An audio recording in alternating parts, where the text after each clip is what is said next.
I never imagined that the biggest secret of my life would walk into my home wearing a white cashmere sweater and a soft smile. It happened one rainy Friday afternoon, just as I was coming home from my college classes. I was 19, tired. Moody, half-drenched tan, there she was, sitting on the couch like she belonged. My father, Daniel West, stood beside her, his hand on her shoulder like it was the most natural thing in the world. "This is Claire," he said, a rare trace of happiness in his voice. "She's my wife." I froze, confused. Wife? Since when? He never even mentioned dating. I hadn't seen my dad smile like that in years, not since my mom died when I was 13. She'd battled cancer quietly, bravely, until her body gave out.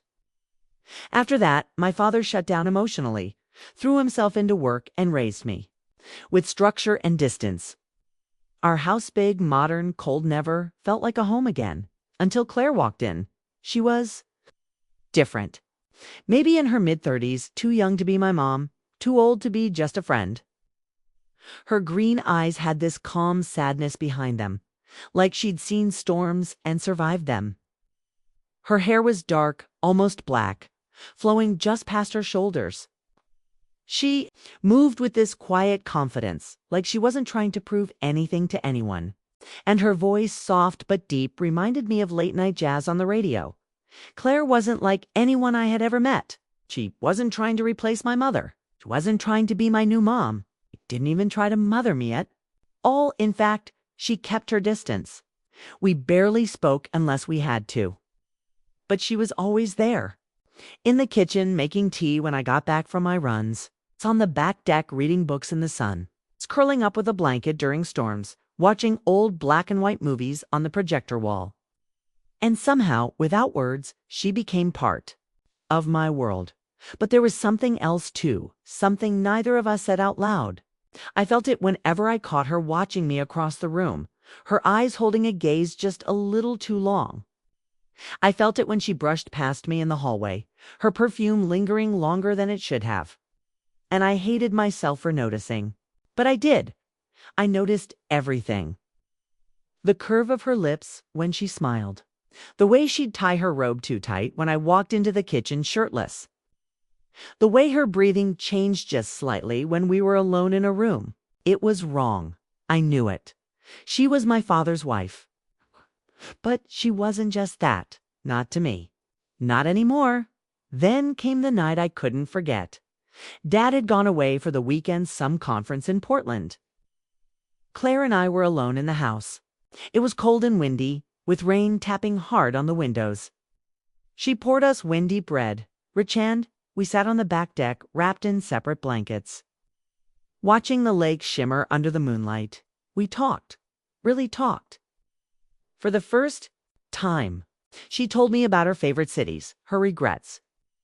How she hated the way people assumed she was kept just because she married an older man. I told her about school, about how lonely I'd felt for years, about how nothing had felt real since Mom died.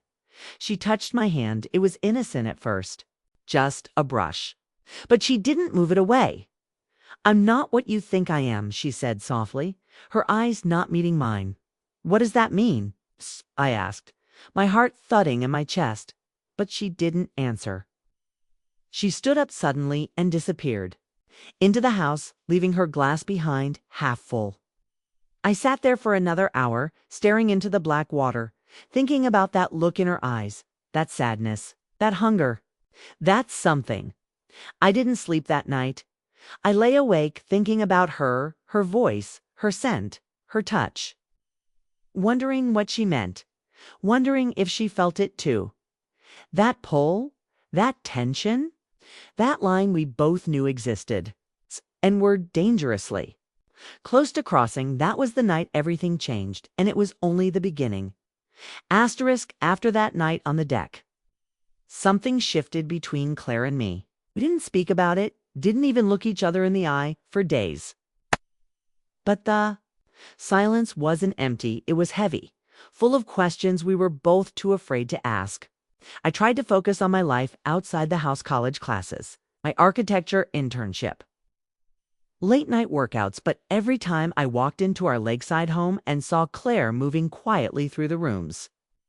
It was like gravity pulled me back to that moment. Her touch, her words, "I'm not what you think I am."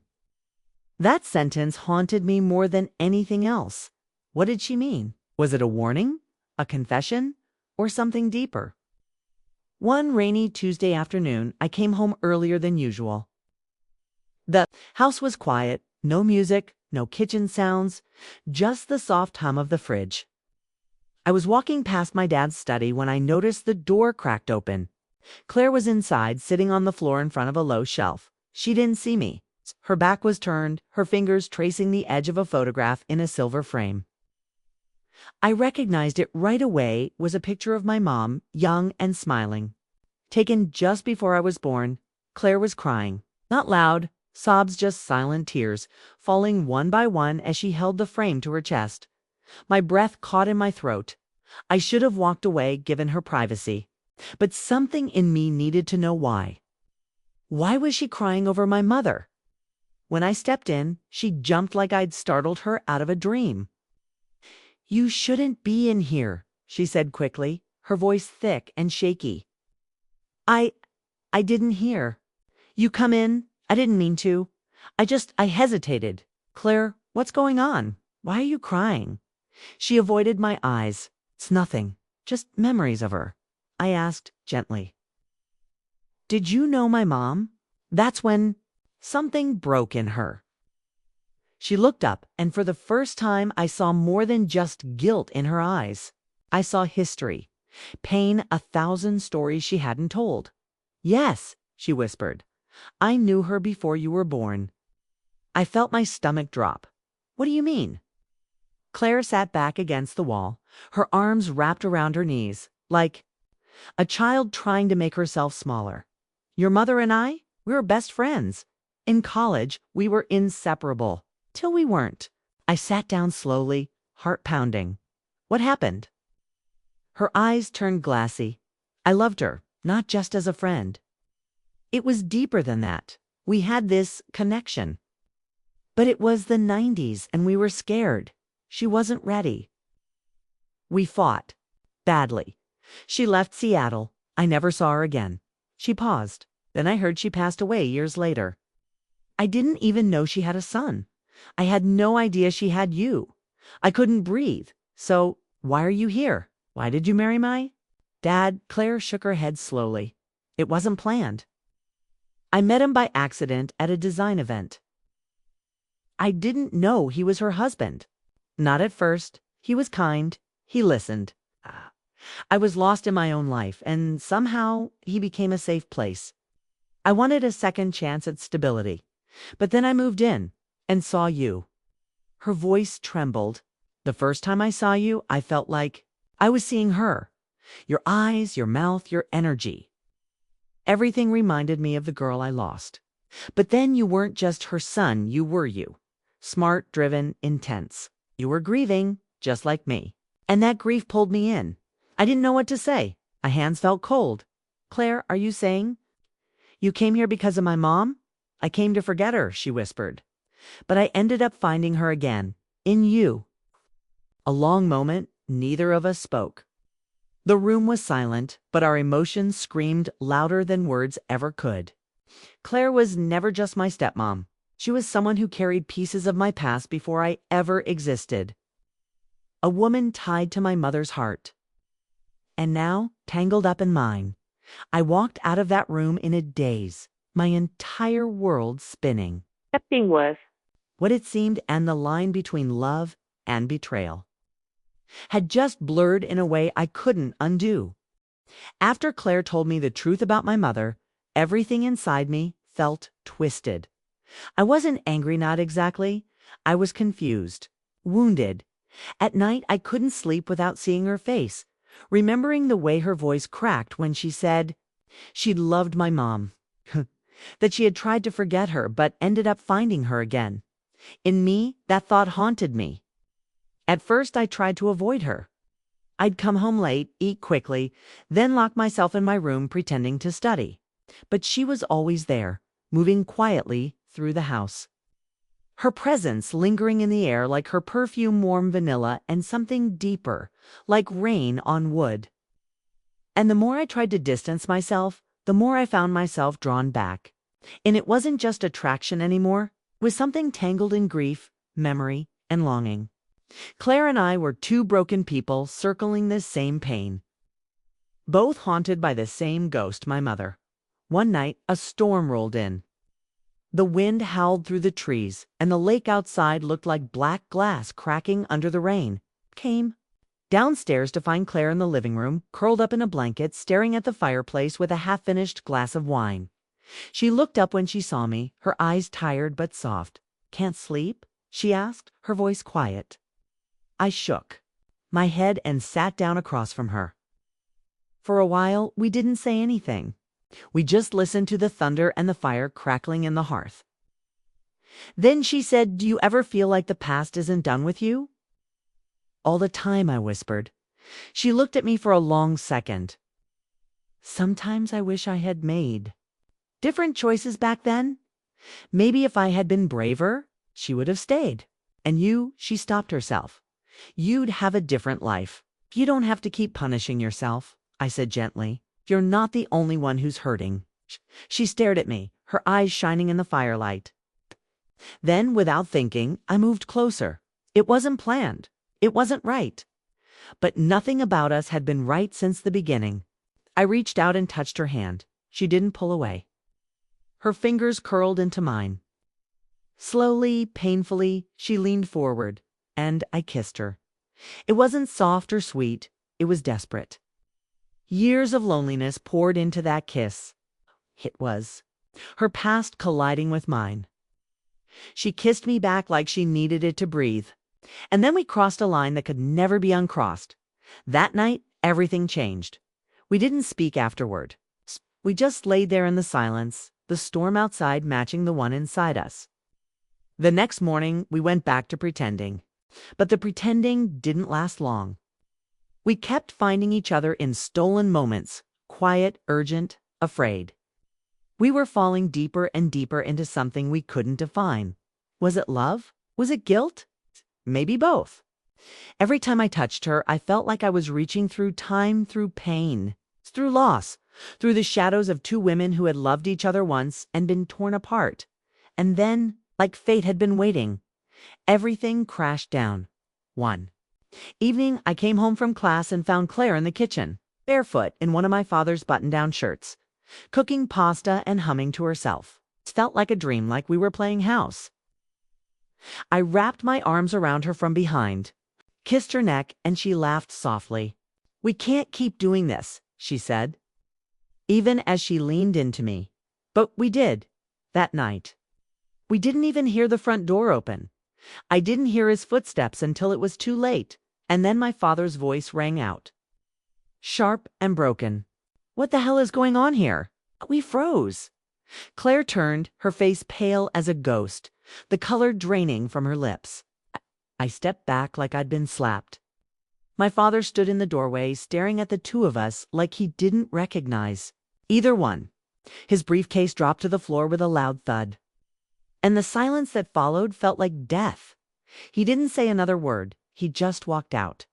And in that moment, everything we'd done, everything we'd shared collapsed under the weight of the truth. We had crossed a line, and now we had to live with the cost. Asterisk, my father didn't come home that night. Or the next. The silence in the house was unbearable. It felt like something sacred had shattered, and every breath echoed with guilt. Claire didn't cry, not in front of me. She just moved through the rooms like a shadow, quieter than she'd ever been. I wanted to talk to her, to hold her, to tell her that what we had felt real. But it didn't matter anymore. We had broken something that couldn't be fixed. And as much as I wanted to believe love would make it worth it, I was starting to understand that love wasn't always enough. Not when it came wrapped in betrayal. When my father finally called, he didn't speak to me. He just said one thing to Claire over the phone, his voice cold, steady, exhausted. "Want you out of the house by Friday." That was it. No fight, no screaming, just an ending. Quiet and sharp like a closing door. Claire didn't argue. She simply nodded and hung up. I stood in the kitchen, stunned, watching her start to pack her things. "That's it?" I asked. "You're just going to leave?" She looked up at me, eyes full of tears she refused to let fall. "What else can I do, Jake? It's destroyed a family. I lied to a man who trusted me." I touched something I should have left alone. I wanted to scream. I wanted to beg her to stay. But deep down, I knew she was right. We weren't just lovers caught in a moment. We were people carrying too much damage, too many ghosts. And love, no matter how strong, couldn't erase what we'd done. That night, I helped her carry boxes out to her car. It was raining, again, like the sky was mourning us. Before she closed the trunk, she turned to me. "You deserve someone who doesn't come with secrets," she whispered. "Someone who isn't haunted." I stepped closer, rain soaking through my shirt. "I wanted you," I said. "Not just the idea of you. You made me feel alive again." She smiled softly, touched my face. "And you made me feel like I had a heart again. But this can't be our story. We kissed one last time. It wasn't like the others, no passion, no fire, just sadness. Like saying goodbye to a version of ourselves we'd never get back." Then she got in her car and drove away, red taillights fading into the night like a memory already disappearing. And just like that, she was gone. The days after felt like living in slow motion. My father still didn't speak to me. We passed each other in the hall like strangers. He aged overnight, his face harder, more tired. I wanted to apologize. I wanted to tell him everything. But how do you explain falling in love with a woman who broke your family twice? One night, he left a note on the counter. "I'm moving out for a while. I need space." That was it. No signature. No goodbye. Months passed. I finished school, got a job in Chicago, moved into a small apartment, and tried to rebuild my life. I dated casually, but no one ever felt like her. Claire was a ghost in my skin, in my thoughts, in the quiet moments between waking and sleep. And sometimes I wondered if she ever thought of me too. Then one morning, almost a year later, I got a letter in the mail. No return address, just my name in her handwriting. Inside was a simple note. "I'm in Vermont now, working at a local bookstore. I have peace. I hope you do too." There was no "I miss you," no invitation, just closure. I smiled as I folded the letter, a warmth rising in my chest. She was still out there, still real, still part of me. Somehow that was enough. Because sometimes love doesn't last forever. Sometimes it just teaches you who you are, what you need, and how deep your heart can go. And sometimes that's the most beautiful part of all.